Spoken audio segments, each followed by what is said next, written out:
Well, we nearly got all the way to November without being in the bottom three, but here we are. A 7-goal thriller, a 96th minute goal, but this season they're going against us. Welcome to Blue Monday, an Ipswich Town podcast.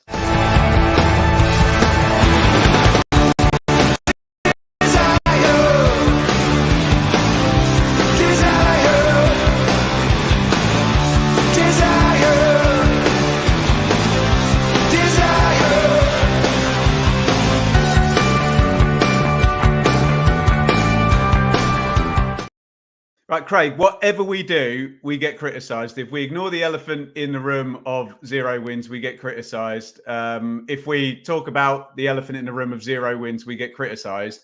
But I'm going to say it. This is going to be a better conversation than the last 2 weeks. Can we at least agree on that? I was talking about this on the way home, actually. Would you rather be thumped 3-0 and know what the result's going to be half an hour before the end of the game, or would you rather lose like you did yesterday? There were a lot of positives to come out of yesterday. Yeah, 100%. But there were still some familiar negatives. Are you going to be using the word sickener, Dave? I might be using a couple of familiar words as the podcast develops. To be fair, Ben. Yeah, quite likely.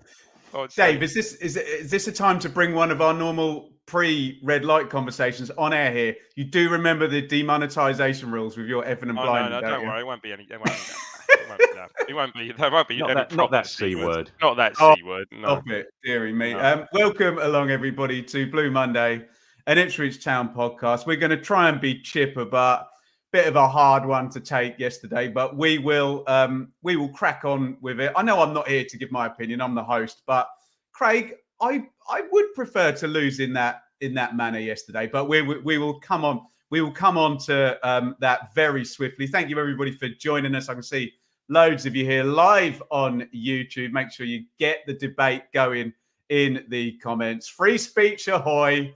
If you want to vent. If you want to be toxically positive, be toxically positive. If you want to be balanced, be balanced. Do your thing. Keep the chat moving. Hit the thumbs up button. And if you are an old school audio listener, do have a little think about coming and joining us each and every Sunday night here live on YouTube. Craig, first trip for you down to the Gtech yesterday? Yeah, 100%. Obviously been to Griffin Park a few times, but no, it's been the first time there. Lovely part of the world, as you both know. Yeah, it's a quirky stadium, is it? It's not like symmetrical. It's very much asymmetrical in its design. They've used Dave will know this, like the Aussie cricket grounds use this seating policy, in that they have their seats all a different colour. So when they're not full, it still looks like there are people in them when the TV pans around. So yeah, no, it's a bit of a pain in the bum to get to, isn't it? It's quite a way out west, lot deceivingly out the other side. So it's a bit of hooker by crook to get there. But I shared a train table with Simon Milton. How did that? Was that just a lucky coincidence? How did that happen? Yeah, I don't think he requested to sit next to me. No.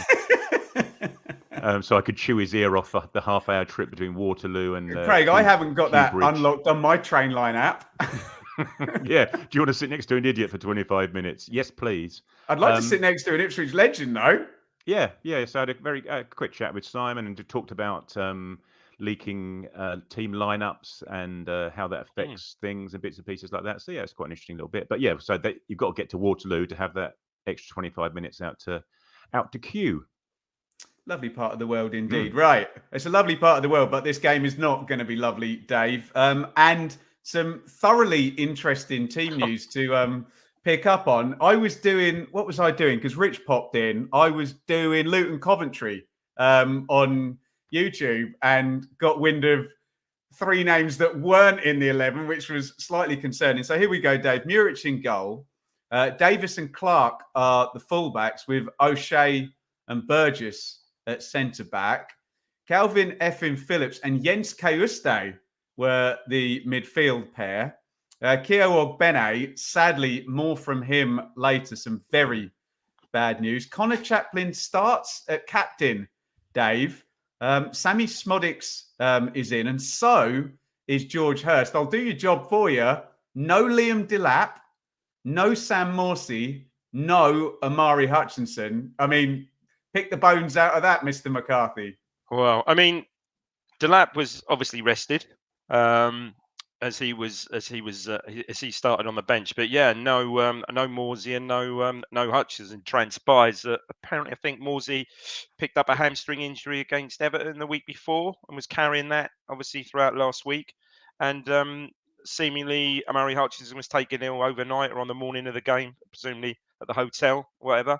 So yeah, and put with the other changes as well. Obviously, Clark coming in for his more on him later. Clark coming in for his full debut. Jens Kayuste, haven't seen him, I don't think, since Southampton. I don't think so. That was several games ago. So yeah, and look, as we all know, this team, there was talk of this team prior to kickoff, wasn't it? And I don't think anyone quite believed it. What was coming out on some of the social media sites. But yeah, it was quite a shock. And yeah, look, when I saw that team line up, when I heard the lineup and saw it, I thought today was going to be tough. But crikey, that surely makes it even tougher. But didn't quite well, we'll get into that. But didn't quite pan out that way. But yeah, when I did see that team, I must admit I WhatsApped some mate of mine and said, "Well, I fear the worst today." But Craig, David glossed over something there. Liam Delap rested. Yeah, and post-match, Kieran McKenna said, he's 21 years old. It's his first season in the Premier League, so he's going to swap around. Obviously, it just shows that George Hirst is now starting to get up to speed in terms of his own fitness and his match fitness. And yeah, he didn't look out of place yesterday, and he gave their centre halves as much of a torrid time as you would hope that Liam Delap would have done, or certainly did when he came on the pitch. So I suppose in terms of having seen O'Shea at right back last game, Everton, wasn't it? He played right back. That you could have argued that maybe Wolfenden carries on at centre half and O'Shea carries on at right back, but whether they wanted a bit more pace in the middle and next week, mate, you can get a look at that with O'Shea. Then and Clark can look after the left winger. Craig, we'll stay with you for this Brentford 11. Feels a little bit, Craig, like a new era this year at Brentford, doesn't it? Because Ivan Toney was kind of like the last piece in the jigsaw with the new stadium to finally get them up and over the line, and really kind of left as a club legend. But they're not really missing him, I have to say. Flecken in goal, Ruslev and Vandenberg are the fullbacks. Pinnock and Collins are the centre backs. Damsgaard, Norgard, and Janelt. Keane Lewis Potter is the left winger that you're going to talk about later. And the rather informed Brian Mbeumo wide right. Johan Visser, the lads on the pre-game didn't expect him in. So a bit of an annoying surprise there. And just one to pick out, Craig, with my championship hat on. Pinnock, Norgard, Janelt, and Mbeumo were all there in the championship and have come up. And so I know maybe it's not the conversation for today, but something we could maybe be looking at. Yeah, that's right. And, but they are becoming an established Premier League team, aren't they? They've made some pretty cute additions through their data analysis that they have in place. They pick up these guys from Europe and seem to fit in pretty seamlessly into their setup. I think they're potentially maybe getting a bit more direct in the last season or so, the guys were talking about. But again, you look through the team, their names you sort of recognise and pick up from Match of the Day seasons gone past. And again, they're what you find is that their centre halves and their fullbacks are 6 foot tall, aren't they? It's just the way of the world, unfortunately. And as I say, they're just a good, solid, quick, strong Premier League team who score an awful lot of goals at home, it transpires. I'll ask you properly later, Dave, but what can Ipswich learn from what Brentford have done? Oh, everything, I think. They are, one of the, I think obviously along with Bournemouth, obviously Brighton, but Brighton are perhaps a little bit further on.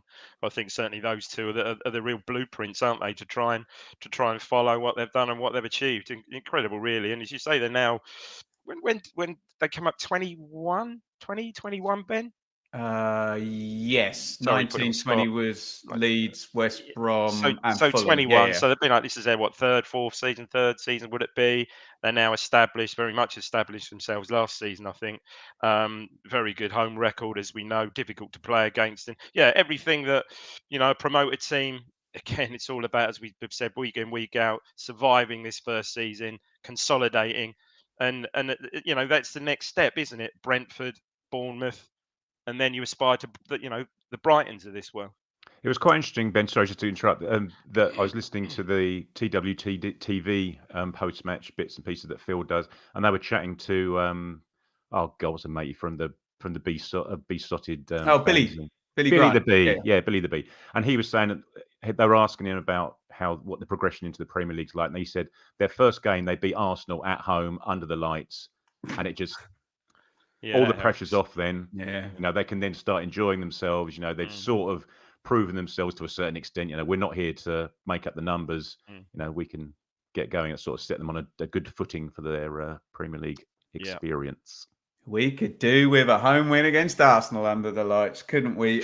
Craig, I'll kind of start with you on the majority of this, as you were there yesterday, and we'll get Dave to chip in on the back end. We're going to go 2-0 up. So, but there's a quarter of the game before that. How did things kind of kick off? Because obviously Brentford have been famed for taking the lead within a couple of minutes in lots of games, haven't they? So you just talk to me about the before the 7 goals. Yeah, well, it was good. We started off well. I don't know whether they changed their kickoff from the norm, but that was just handled as a normal kickoff would be. But I remember the first 10 minutes, I looked up at the screen, they had the clock on there, and our pressing was so on point for that first 10 minutes. It was just ridiculous. We were harrying them, pressing them right up the pitch. And it got to say 9 or 10 minutes, and I thought, crikey, we've done well here. But that carried on. That carried on throughout the half. We were playing so well. Smodic was doing. I know you guys spoken about it before about whether we'd like to have Smodic in the team for his bullishness, so shall we say, and his harrying and a little bit more aggression maybe than Jack Clark's got. And that's exactly what he was adding. You've got Chaplin there who was doing the same thing, a similar sort of mould stature sort of player, but doing the same thing up front. George Hirst was, I say, he was probably my man of the match yesterday. The fact, certainly from coming in his first Premier League start, Brilliant. He didn't give their defenders a moment's peace either. So you sort of had this Championship All Stars team with those three in it, plus Ogbene on the right, who was. We saw him in the warm up, and Oscar, my boy, pointed this out. He wasn't sprinting in the warm up. And I don't know whether he had a little niggle or something, but they were doing their sprints. And the final sprint they do is they sprint from near the touchline right up the halfway line and then trot off into the tunnel. And he was level with Cameron Burgess at the very end of the pack. He was not sprinting, and he didn't particularly sprint during the match. And we'll find out what happens later. So I just do wonder whether he just had a little niggle or was feeling something just not quite there. But so as I say, yeah, that the first 10 minutes carried on to then the 20 minutes, and then pretty much carried on to our first goal. Do you want to take the first goal, DD? Yeah, no, this is a good goal, isn't it? It's a really, really nice goal. It's Calvin Phillips, who much improved. We must say that at the outset here, much improved yesterday. He was back to Kelvin effing Phillips again, wasn't he? Notice I did drop that the past couple of weeks. Yeah. No, collects a ball in a good, lands on the ball in a good space, sort of halfway in our half, slightly right of centre, and actually drills a ball. It's a lovely direct, Dave, love it. Absolutely, get it into Hirst. Get it in the front. Good from Hirst, gets the first touch on it, gets a little bit lucky as he spins inside. I think the ball takes a slight little nick off Collins, but he deserved it because it was a good, lovely ball in. Good at dummy. And for the rest of this is great. Lovely weighted ball, and Smodic makes the run, as we saw him so often last season, opens himself up on the edge of the box. And we saw a lot of these finishes. He sort of slides it in, doesn't he? Slides it, and he slides himself and just slides it past Flecken in the corner. Great finish, great build up, simple. Bang, bang, bang! Just a great finish. And yeah, as Craig said, I watched all the game and playback last night, and certainly deserved, absolutely deserved. Been at our best, Craig, this season. Okay, with 0 wins, but when it's been direct, either ball carrying or passing, that's really worked for us, hasn't it? Yeah, just doing things quickly and not dwelling too much on the ball, because you watch Arsenal, you watch Man City, you take 2 touches, there are 8 people behind the ball, there are 10 people behind the ball, and these are the teams that are at the top of the league, let alone the teams that are probably a little bit more functional and want to get team players behind the ball. You just haven't got the time to do that. We're not afforded that luxury of having the quality of players to break down 10-man defences in the Premier League. Bittersweet one, this one, Craig, but we're about to go 2-0 up. Yeah, the ball's played from O'Shea into Ogbene down our side. So we were in the corner, the right back corner, basically. So O'Shea played the ball up that flank towards Ogbene, who controls it and then collapses. So there was no one near him. You could tell something was up. He's done something serious here, because he just falls to the floor holding his leg. But the play continues and the ball falls to Chaplin just around about the halfway line, and he gets it and surges forwards, and again slips this one into George Hirst's other side, to what the opposite side to what was slid to him by Phillips for the first goal. And he just takes a touch or two into the area and just dinks it over Flecken. Does it? It's just a lovely finish for a guy making his Premier League debut. First start, in the Premier League, to get his first Premier League goal. Yes, but again, to your point, Ben, it's get the ball, get your head up, slide it in. The striker's already making the run. It's a partnership that is well versed in the Championship. It's been honed in the Championship and has come good in the Premier League. We're looking for positive signs, Dave, and we're probably not going to have as many shots or create as much XG. And I know we'll talk about the defensive side, but 2 finishes like that bodes really well, doesn't it? It really does. The pass from Chaplin was sublime. The reverse ball was just ridiculous. And again, typical, mate. You'd think, a 4-3 game. Well, we'll get on a match of the day after. I'm digressing now, but the reverse ball from Chaplin was an absolute thing of beauty. As was the finish, such a calm and composed finish. Love that dink in the far corner. Brilliant. And at 2-0. We always say, I know it's a big cliche, isn't it? 2-0 is a dangerous scoreline. And look, but he shouldn't have proved that. And we should perhaps mention the chance that, to be fair, I don't think Smodics does a lot wrong with this chance. He wins. We press high. This is within 5 minutes? Within probably a couple of minutes of the second goal, Craig. They were all close, weren't they? The first 2 goals were right after each other, and this one, probably a little bit after. Top a little bit after, but he really closes down. Flecken tries to play it out. He closes down defender, bullies him off the ball, brilliant, totally fairly. And I don't think he does a lot wrong. Or he tries to give Flecken the eye, doesn't he? And he makes a good strike on it, try and put it in his near post, and I think that's a pretty good save. But that goes in at 3-0, and you've got to think it's not totally different, but 3-0. That is a bit of a sort of mountain for them to climb. But then within 5 minutes of that, maybe 10, maybe. The worst thing. You take this first Brentford goal, Dave. There's plenty of them to go around, mate. It's a good goal. Look, I think it's a good goal. The actual creation of the goal is a good goal, but it's kind of easy for them, isn't it? And not for the first time. The ball's pinged into. I don't think Lewis Potter had hardly seen the ball up to this stage. They play it down the left, and the ball's pinged into Lewis Potter, tight on the line, quite cleverly. Turns inside, drops his shoulder, and immediately turns inside. He's quick, and he's really quick. You've got to say, Clark, is he touch tight? He's too tight there, isn't he? Probably too tight. He turns inside and he's off. Phillips tries to get in a challenge, tries to slide in, just can't get a toe in, and he's off. And from then, it's really quite a good goal, I think. He's got the presence of mind. He slips into Yano, left side of the penalty box. If you're critical of Kiyu, stay there. He's run off him, probably because Phillips has tried to make the challenge on Lewis Potter. Janel's made the run pretty much unchallenged there. And this is good from him. He just gets his head up immediately, slides it across. And Visser finishes it, from 8 yards, something like that. So the back end of that goal, I think, is a really good goal, but could have been avoided at source. Well, you could say any goal could be, but if you're a little bit critical, Clark probably gets a bit too tight to him. But bloody hell, that Lewis Potter shows some serious pace there. If he's that tight, and you kick him, don't you? You kick him. Oh, you do? No, I if you're agree. that tight and go he's right spun through. you kick him. Or Absolutely, you Phillips go right through him. kicks Yeah, him. yeah. He hadn't been booked yet, had he? You go right through him on No. halfway. Yeah. Yeah. Also, Phillips, as Rob says there, Phillips needs to be taken. If Sam Morsey's doing that, he's tugging him back. You would have thought, isn't he? He's You would stopping think it. so. Phillips. If To be fair, Rodri's there, his ankles are being tapped, aren't they? to be fair, I think Phillips tries, but he just gets away from him. I think he tries to do that, but he's just too quick. He's quick. Can I make a point about Keane Lewis Potter? And this shows what a hard job Kieran McKenna has got. Keane Lewis Potter is a Championship All-Star type player that Brentford have been able to bring in and drip in over 2 seasons. Nurture, barely played to begin with. That's the difference. When you're talking about the pool that we're fishing in, that Brentford have now earned the right, staying up a couple of seasons, they can take a Jack Clark or a Sammy Smodics or whatever and drip them in. And I just thought that was worth mentioning. Was it Lewis Potter that I guess took over the role of Jared Bowen at Hull? I guess. Yeah, pretty much. Yeah. Cool. 2-2 for half time then. Craig, over to you, mate.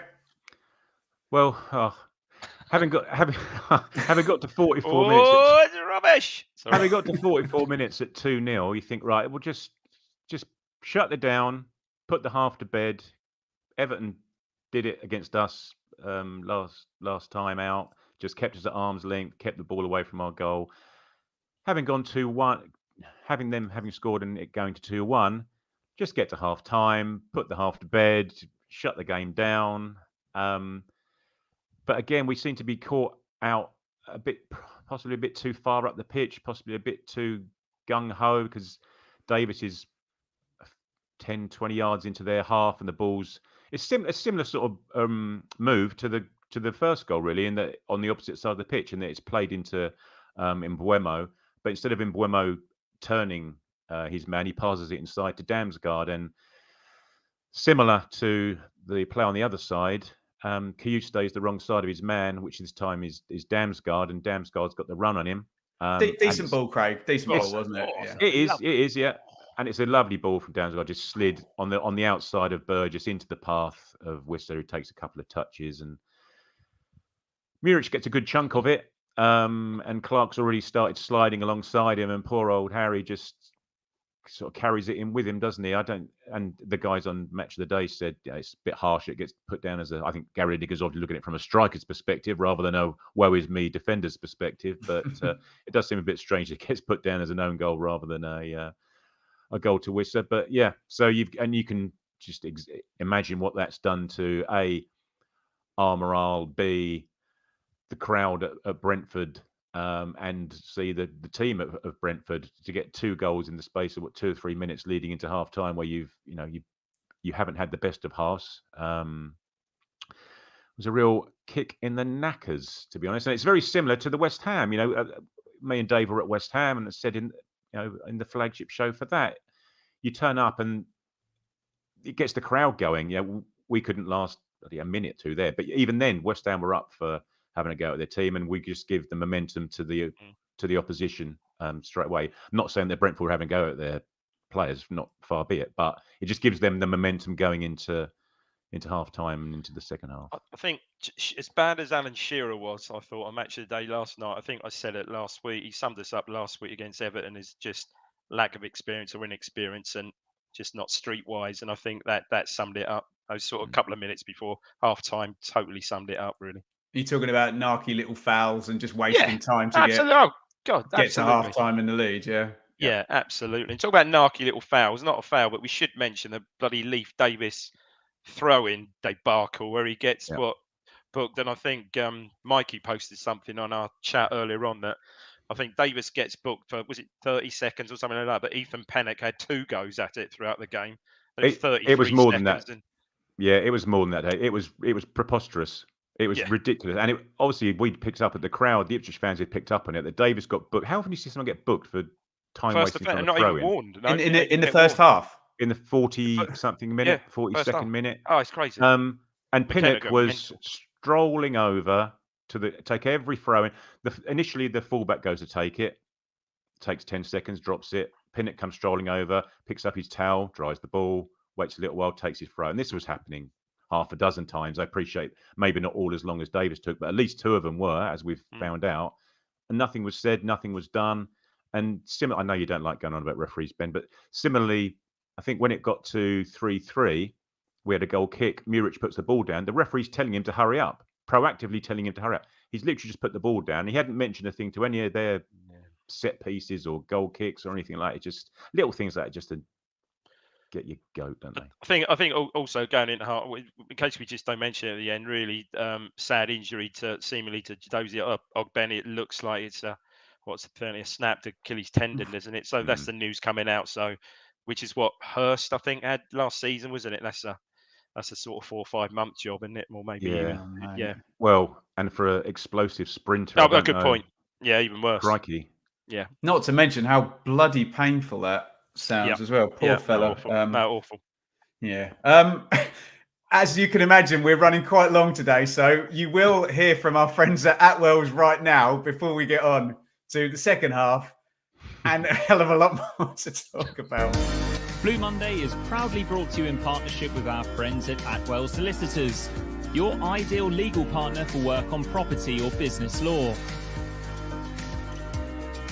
Their client care has repeatedly been recognised as outstanding, and they are people-focused with a plain English approach which sets them apart. They have offices in Ipswich, Colchester and London, and to find out more, head to atwells.com. Thanks to the lovely people at Atwells and the equally lovely people at One Stop Badges as well. Get in the description down there below, Dave, and you can get your discount over at One Stop Badges as well. Dave, what the hell is Kieran McKenna going to be saying to them at half time? I mean, I don't know. You know, how can you have to put those last couple of minutes completely out of your mind. Don't go there. Just take the positives from the first 40, probably, because there was so many positives to come out that 40 odd minutes. Really, really so many. So it's so difficult, isn't it? But he's kind of got to take that tack, I guess. What else do you do? Here we go, guys. We're about to talk about a penalty given against Ipswich Town, where we will describe what happened. This is about to happen on the podcast, so we need everybody to stay very calm. If I read out any rules, that is not the same as me expressing an opinion or being right or wrong, okay? Can everyone stay calm, please? Because the discourse after last week was not great, I have to say. And I barely even gave a effing opinion either. Deary me. Craig, Harry Clark versus Keane Lewis Potter. Penalty, VAR, go. Yeah, it was a free kick just outside our area. I said before we were in the right back corner of the stand, and it's a free kick just outside the area, and it's a very quickly taken free kick diagonally 70 yards, and Clark sort of just gets caught under it, despite it going an awful long way across the pitch. Lewis Potter then gets the run on him, and Harry Clark decides to start tugging him back outside the area and continues to tug him back once they got inside the area, at which point Lewis Potter's fallen to the floor. Initially, the referee gives a free kick for the initial grab and tussle. And then we see on the big screen that actually VAR are just going to double check this for us. And it gets overturned and turned into a penalty, which they did flash up. I think it was after this event. The law it states that it's not the initial offense. So just to be very clear, Craig is now quoting the law. Okay, everybody, stay calm, please, for F's sake. I'm not quoting the law verbatim. I'm surmising what. That didn't work for me either last week, so don't worry about it. So there could be doubt then.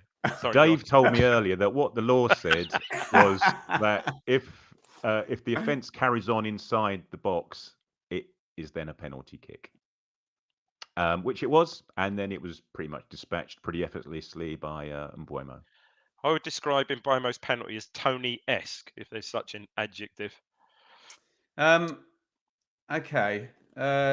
Dave, talk to me about... I love Harry Clark. I really love him, but it's so poor, Dave. When that ball comes across, there's no way you should be conceding a goal from that situation.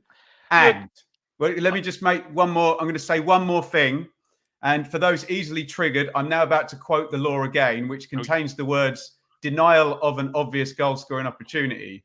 And it's one of those weird ones where I think he only gets away with it because he's pulling him for so long that the reason it's not an obvious goal scoring opportunity is because of the foul. So I think he's kind of pretty lucky on that regard as well, that he slows him down so much that probably defender gets across, and could have been a red card as well, Dave.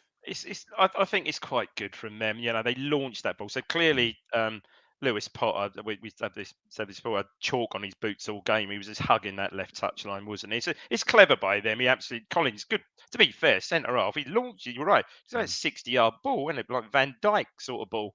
Launches it, and look, he just gets caught under the ball. He's not ready for it. We're not set for it. He's certainly not set for it. Watches the ball over his shoulder, and he just gets done. And he's quick. Fair play to Lewis Potter for the control, and again, very similar to the first goal he's created, the control, and he's so quick to, in the next transition of play to get away from Clark. So Clark, realizes he's got done there, and it's all arms, but Clark clearly fouls him, and the rules are the rules. Laws. Yeah. Once he gets the wrong side, once he's the wrong side of him, Clark just has to take him outside the area, doesn't he? He just needs to. Well, I think he tries to, but he just can't. He just do it properly then. Yeah, kick him properly outside. Exactly. Yeah. I think he tries to, but he's just too strong and Clark's a strong boy, but he's just too strong and too quick, isn't he? There you go. Please stay calm in the comments. Really wasn't happy with some of the abuse that Joe got last week and that I got. Just trying to have a conversation about what happened in the game. Okay, if you're emotional about it, please don't take it out on us. We just got to talk about what the hell's happening in the game. And Dave, the next important thing to happen is a red card for Ipswich. Oh no, poor old Harry. It just wasn't his, bless him. Full Premier League debut, bless him. And I was slaughtered by, who was on match? And Walcott. Oh, he absolutely slaughtered him on match of the day, didn't he? Again, he kind of gets in a bad position, doesn't he? And, it's a 1-2. They work it. It's a 1-2 with Lewis Potter, and I can't even remember who it was inside of him, but he just gets wrong. So he's got his back to him at one stage, and he sort of kind of. Then he gets in a reasonable position, but by that time it's too late. The ball's played in, and he just tries to step across, and I've watched that several times, and I'm still not totally unconvinced. He doesn't get a touch on the ball, but if that matters or not, I don't know. But clearly, Potter goes over reasonably in an exaggerated fashion, I think, and unfortunately, it's a second yellow. But the Streaky's just said there. I'm not convinced he doesn't get a touch on the ball there, but yeah, it looks bad. It looks a bad one. Craig, before you come in on that, and again, I'm not expressing opinion for anyone who wants to abuse me after the fact. Getting the ball is not relevant. It can still be a foul if you touch the ball. But if you want to abuse me for saying that, then whatever, I don't care. Craig? Yeah, I like everyone else, I've watched it dozens of times, and I've literally just before we joined on here, I was watching the Sky highlights and just clicking back to see it, clicking back to see it, and I can't tell whether he gets a touch on it or not. It's just a tangle of boots that are flying across. But how that then transposes into the ref's done it. Is that then a clear and obvious error? Can it be done for a yellow card, etc., etc., etc.? I don't know, but yeah, it was just a mad minute. Craig, can I just direct the conversation? Sorry to interrupt you. To Lewis Potter being possibly in Clark's head at this point, and B, the art of playing on a yellow card. And this guy plays with Sam Morsey, right? Yes, absolutely. And funnily enough, someone on TWTD was saying that the last time Sam Morsey missed a game through injury was Fleetwood away in our League One season, last game of the season, in which Harry Clark was sent off. Yes, he did, didn't he? Yeah, he did. Yeah. So well done to it. Sorry, I apologize. I didn't get who it was that said it. But no, you're right. You manage it, don't you? You manage your temper, your tackles, your whatever you need to do to get through the rest of the game, I suppose. But heat at the moment, his heckles are up, shall we say? And yeah, it's just not a great Premier League day for dear old Harry. He wasn't getting an awful lot of sympathy in the away end at this point. Well, I was just going to say that, Dave. We'll come to you in a sec, matey. But what was the feeling in the stadium, Craig? Was it like, we're done, 0 wins, staying for another week? Well, yes, because we're 3-2 down and down to 10 men in the Premier League, so very much so. What I will say about our support, it was absolutely bloody fantastic yesterday. They did not stop singing all match, regardless of whether we were 0-0, 2-0 up, 2-2, 3-2 down. It just carried on. It was really, really, really impressive. It was Barnsley away, Hull away levels of we know here. It's one of those situations whereby the crowd know that the guys on the pitch could do with a bit of help here, sort of thing, and really, really did their best to lift them. Certainly in that second half when we were 3-2 down for the majority of that second half. Yeah, certainly seemingly much louder than the locals, I'd say. Yeah. Triple substitution, Dave, Clark, Delap and Wolfenden come in, and McKenna was pretty honest about this in the post-match, saying with 10 men that you are going to get a chance just because of the natural way the game goes.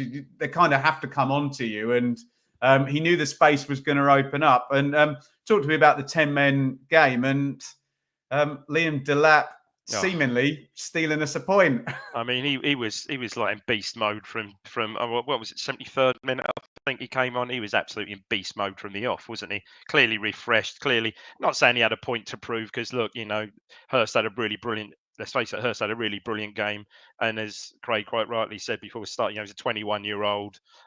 He's going to be handled. He's going to be handled like that, and he was absolutely up for it right from the word go, wasn't he? And then the 88th minute, was it? This is just 86. 86. I mean, what a goal this is. I mean, both players. I mean, it starts with Phillips does really well to retain possession in the middle of the park, really well, and plays a ball out to Burgess. It shades of last season.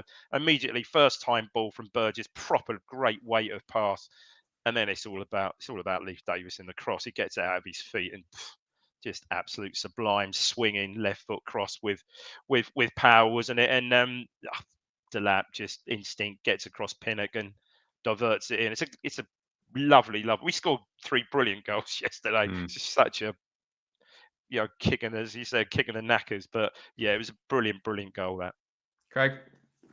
Yes, it was, as Dave says about it's interesting, isn't it, that our second goal and our third goal were somewhat related to the partnerships that we've had coming up, in that the Burgess to Davis pass for the third and the Chaplin to Hirst pass for the second. It's good to see that those understandings are still going strong. But and you watch that Davis cross and you watch it again on the highlights and the slow-mo and the replay. Things like that are adding value to these guys, aren't they, at all times?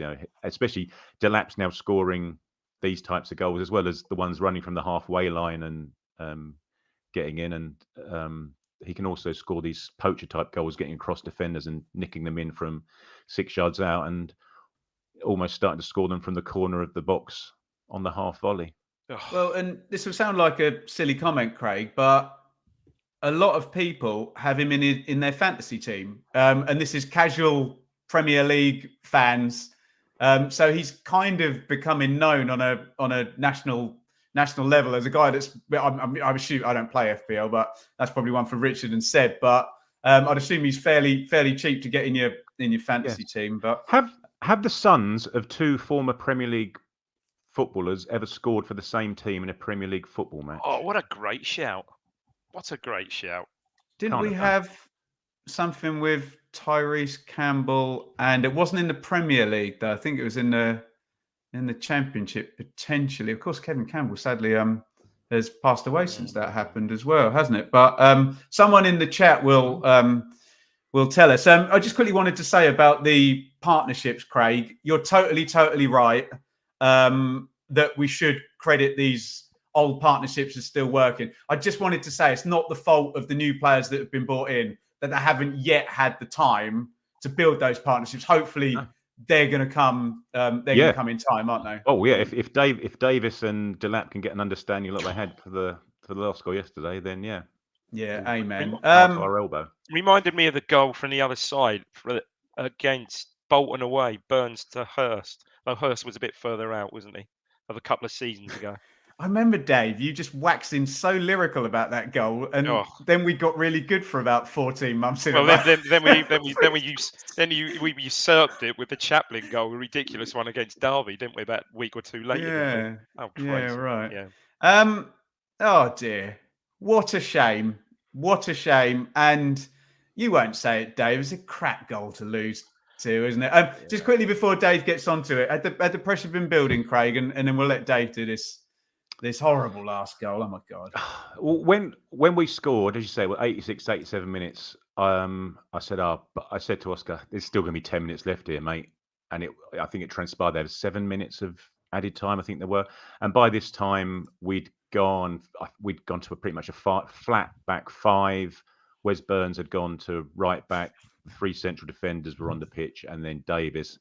Jack Clark was playing right midfield. Phillips was by himself in the middle, and Connor Townsend was our left midfielder with Delap up front. So, we were pretty much sat there to invite it. Just stop the cross coming in, and if the cross does happen to come in, deal with it, head it, clutch it out the air, whatever you have to do. And we sort of did in the main before then. We weren't stopping any of the crosses coming in, which may be an issue in itself, but we were dealing with them when they came in. Well, either Burgess was heading away, Burns headed one behind for a corner, Murich came and collected a couple and then drops to the floor to waste a few seconds, etc., etc. Hate that when it's the other team doing it. When Jordan Pickford does it, for example. Yeah, it's quite funny when Jordan Pickford does it, because it's kind of his move, isn't it? Yeah, he dives about 10 yards in the process, doesn't he? So we did it for all the times we needed to do it, apart from the final one. Oh, Dave, we don't want to dig out any Ipswich players. And I've already said we love Harry Clark and we want to be behind our own Murich, Dave. But it's so poor, mate. Just a couple of things we should mention before we get onto this. He made a hell of a save from Damsgaard, unbelievable save. And they sort of bigged that up. I don't think on match and a one-on-one. And one-on-one from Visser again, didn't they? But the save he made from Damsgaard was flipping egg, brilliant. And just before what we should say, when it got back to 3-3, you just don't want to talk about this goal, do you, Dave? Collins missed a hell of a chance, didn't he? I think that's from the corner that Burns headed out. It was swung in, bouncing about, and Collins just lashed it for. He's probably got a score from there, 6 yards, lashed it over. And you think that's their chance? That's their final chance. They actually said on Match of the Day or on Sky, they said, "Oh, that was the 4-3 chance." Yeah. So the ball, they play it out. So we're sitting back now as we would, and they got good position in the middle of the park. They work the ball out to Wembuemo, and as Craig said, 3 or 4 times in the second half, he was doing this move. He was coming off the right, just chipping balls, not chipping them, floating balls in, and they were 1 or 2. I think Muric did actually deal with a couple. He's been doing it for 5 years. A couple went long. And this one, in that was used it before. He hit it in that sort of corridor of uncertainty type thing. But it's poor from Muric. He's got, as someone quite rightly said, a couple of people have just said on the chat there, he's got to communicate. He's got to communicate with I think it's O'Shea. So by the time he clearly leaves it, doesn't he, O'Shea? And O'Shea clearly leaves like this. Come and get it, almost come and get it. And if he comes and gets it, he catches it in his midriff. He catches it like this because he ain't going to be challenged for it. It's no one near him. And what he starts to do, he kind of starts to come, and then he kind of stops, and then he kind of backpedals. And by that time, he's off balance, and the ball, you can see it happens in slow motion. The ball's in the corner. It's really poor, and I think it's purely, as a couple of people have said in the chat, it's down to communication. He's got to basically command that ball, shout to O'Shea, my ball, keeper's ball, and take everyone out. And you wouldn't even need to take everyone out. He could just come and collect it in his midriff. That is, I've got to say, crap. Oh, dear. First one of the season. But there's still time. Go on, Craig. You've got to describe this, because this would have been the goal of the flipping heck. Yeah, just quickly on the Muric one. If you watch on one of the replays where they're just basically showing only Muric as the ball's come across, he takes his eye off it. He's watching the ball, then he's watching O'Shea, expecting him to get it, and then balls. He's not going for it. Yeah, And as Dave said, he's just too slow to react. And it doesn't really go in the corner. It sort of goes under his arm, doesn't it, as well? It's just not a great look. And unfortunately, being the father of a goalkeeper, it doesn't matter how many great saves you make during the course of the 96 minutes. If you make a rick in the 97th minute, that's the one everyone's going to. But to quote the great philosopher Roy Keane, keep the ball out of the goal. It's his job. Yeah.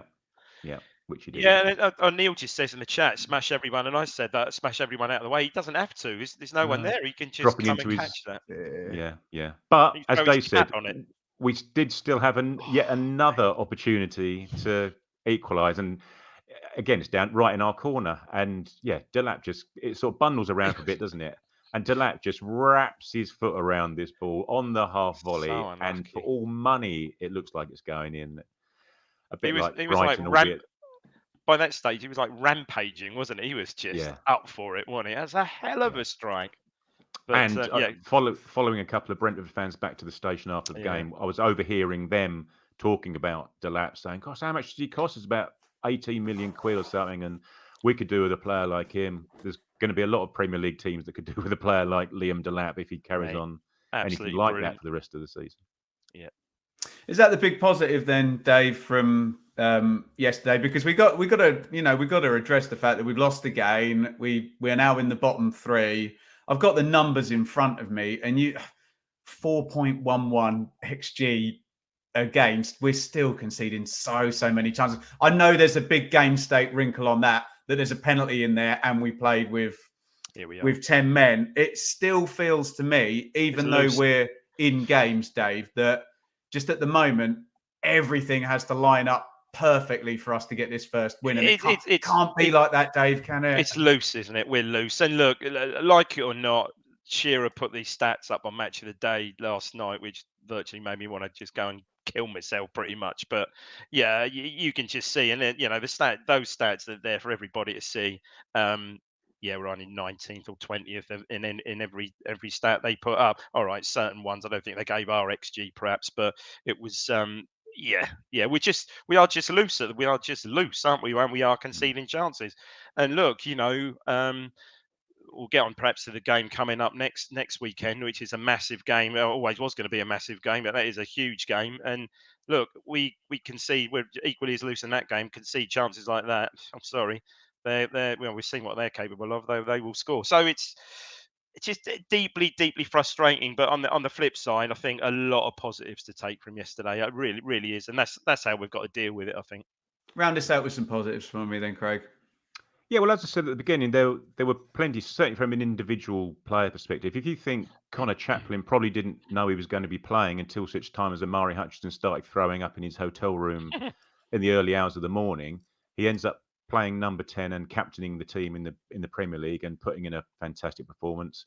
Kayuste, despite us saying he lost his man for the first two goals, I thought he was impressive. Him and Phillips had a bit of an understanding going on. Phillips, arguably his best game for us so far this season. Certainly didn't show any of this rustiness or lack of fitness that was purported to be an issue during the week in some of the press. But I thought George Hirst, was the main plus point, given us it was his first Premier League start, and the way he looked like we know George Hirst to be. He was the George Hirst of last season. Bumping into defenders and running defenders and leading the line and winning his fair share of headers. And he probably hasn't got the hustle and bustle of Liam Delap, or he wouldn't have been turning on the corner of the box and lashing it in or trying to lash it in the 97th minute. But he does probably have a bit of better link-up play, certainly with when Chaplin was on the pitch. And if he can get an understanding going with Smodic, as Dave said, if we're not going to be stopping too many goals coming in the other end, then our front four needs to really start clicking. Will we ever see them play together? Is the thought, isn't it? But anyway, Ben, I thought earlier we'll be all right come January when we sign Borges Science. Everything will be fine. What are you doing? I'd lob that in. I'd lob that in. Someone's got to get after today. He's not going to improve our XG, Dave. He scored two goals with like 0.05 XG. Oh, can we not have a season not mentioning bloody Norwich on this podcast? How do they do it? How do they manage it? Just to pick up on what Craig was saying there, though, Dave. The point about if we are going to concede chances, we can be so much better defensively. These individual errors are killing us, absolutely killing us. And there's one big, it's the one massive one, which was, you think you've got away with it. And look, a point yesterday would have been brilliant, given what we knew. Even going into with a side without what would have been. Let's face it, probably Morsey would have played, Hutchinson would have played. Even going into it with that side, with those included, it was always going to be a tough ask yesterday. But it's just the narrative of the game. But yeah, we just have to cut these mistakes out. And it's one or two every single game now, and it just won't never be enough for us. No. Right. Sorry, guys. We normally do about 30 minutes on the game, but it was a 4-3 with a red card, a penalty, an own goal. We've done 50 minutes on the game, so we're going to rattle through the Premier League roundup in association with Innovation Labs, and questions might be thin on the ground here. My apologies.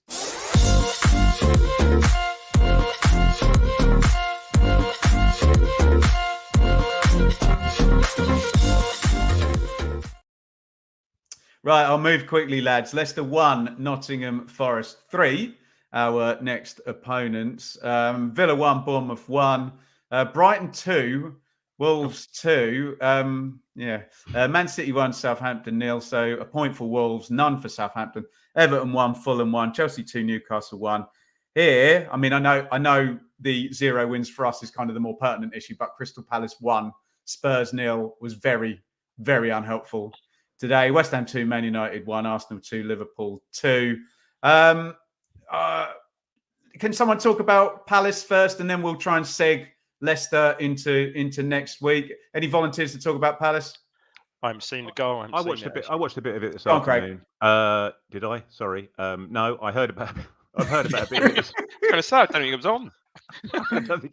I've literally just got back. The suitcases are still in the hall. Yeah, they deserved it from what I saw. They looked right. Tottenham looked poor. We're up against teams that can win against Tottenham, Craig. That doesn't work for me. Yeah. And they hadn't, to be fair, and I was saying this earlier on Telegram, that they'd only lost one game this season by more than one goal. So it wasn't if they were getting slapped when they were losing games, Palace anyway. So yeah, unfortunately, they probably did this. Eze with a cheeky little backheel flick to Matete, who slid it in. But yeah, we can't go through the season relying on there being three teams below us who are also going to be acquiring less than half a point per game. We can, Craig. It's probably not going to end well, though. Keep us safe. No, absolutely. But just a quick one from me. The Forest game. I watched the Forest game on Friday night. Chris Wood. Oh, that shot on that goal on the turn.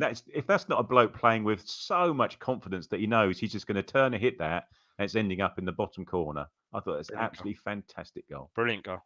You want to chime in on Leicester, Dave, and we'll talk about what's happening next week. We'll try and get some questions. Yeah, as well. Forest looked good. Forest once they really got into them looked pretty good. Leicester were decent. Leicester I thought were pretty decent first half, I think, but once Forest really got into them, they looked a really good side. They're building something under Nuno. They're building quite well there, I think. The other game there, I must point it out. I know Craig raised his eyebrows a little while.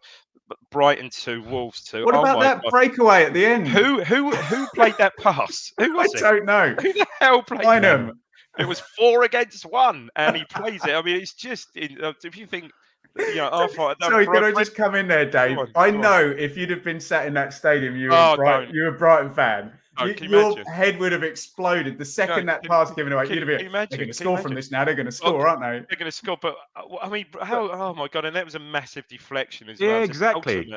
Then it was a bloody deflection before it went in. Ultimate P-take, wasn't it? But I think Ferguson, of course, scores a really good goal. Takes his goal well on. It's like 89 minutes in it. They're 2-0 up. Game over. And blimey, yeah. Other than that, yeah. Yeah. Sorry to put the table up briefly.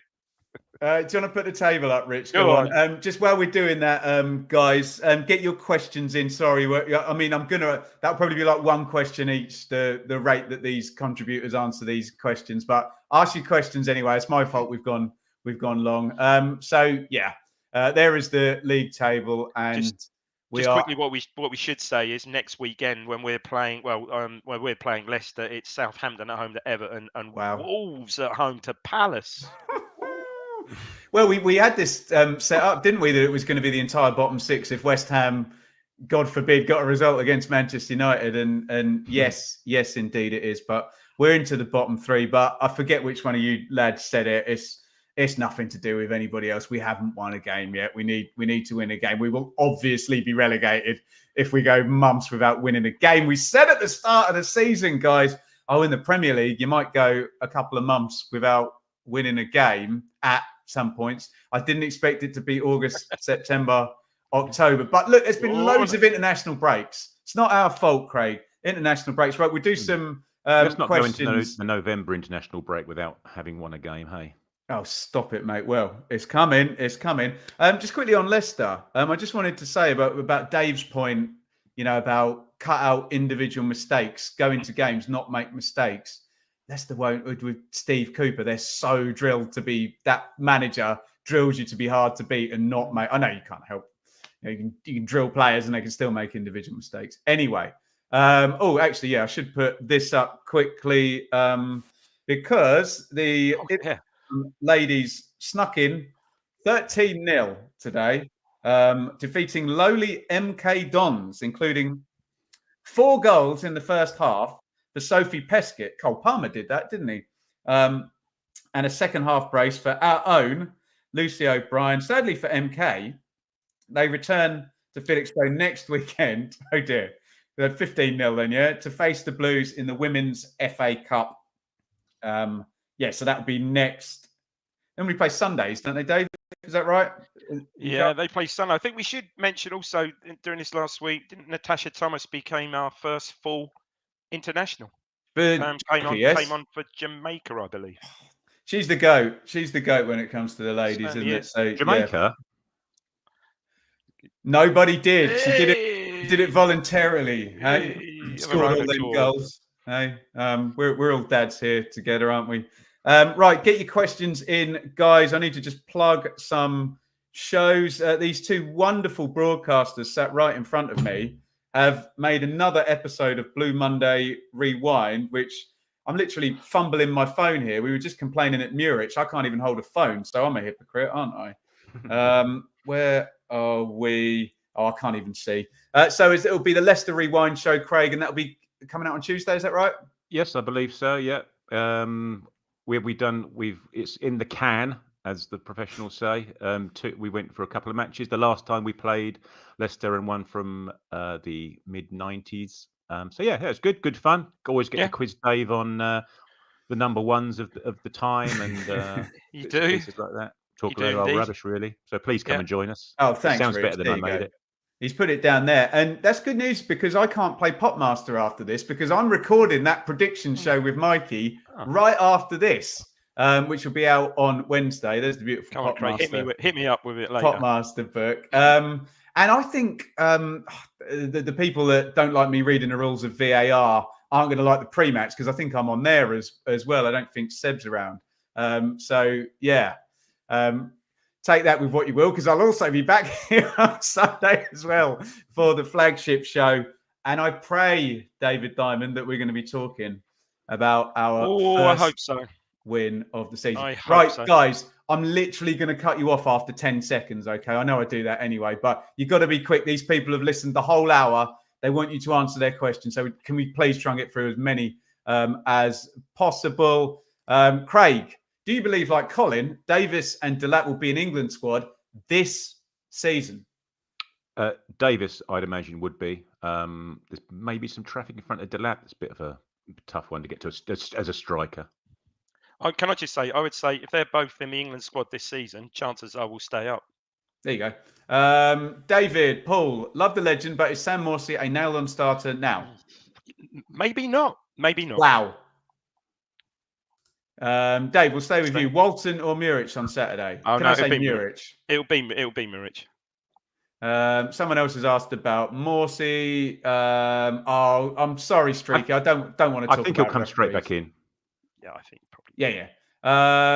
I'm pleading. I don't want to end on referees. How big is Saturday's game now? Can you do an analogy of, I don't know, to a vehicle or something? Imperative that we're victorious. Yes. Craig, how big is this game? It's Compare it to a vehicle. Yeah, it's like a train. train. Sunbeam. We were talking about those earlier. Oh, we were brown the one with writing on the side. Yeah. Austin Allegro. Neil, I've gone over the hour, but I've got last one. Sorry for Henry, we're not going to get to your question. With Ogbene Dave out for the long term and we're struggling for form, does this force McKenna's hand to play Amari on the right and Chaplin in the middle? I don't think so, because I think Wes Burns, had a much improved game yesterday. Craig, you with me on that or not? Yeah. He was fine, but I think you just do need a bit. You need competition, don't you? You don't want a guy just turning up thinking I agree. Wes Burns saying he's going to down tools, but you need a bit of competition. So yes, possibly Chaplin's performance yesterday didn't do him any harm in the number 10 position. Not at all. So yeah, there you go. There you go, guys. Thank you so much for joining us, especially all of you who've joined us live here tonight. My apologies. The format's gone out the window. I went ridiculously long on the game. Sorry we didn't get to answer many more of your questions or hear about much more of the Premier League roundup. Dave, big thanks to you, mate. Last word. Look, let's hope we're I forgot something. Let's hope we're imperatively victorious next Saturday. We must hear from Craig with his last word. The game is no bigger than it was at 2:59 on Saturday. We've just had, is it? But it would be preferable if we ended the game with 3 points. There you go. Well, we've had some predictable defeats against superior opposition. We've had some rousing draws. We've had some bad defeats. We think we've had some unlucky defeats. I'll take any type of win at this stage going into the Leicester game. And another great week of content with the Blue Monday podcast. Thank you, everybody. And we will see you for all the shows during the week. And I'm just going to start doing it. Please win next week. Give me an effing win. Come on.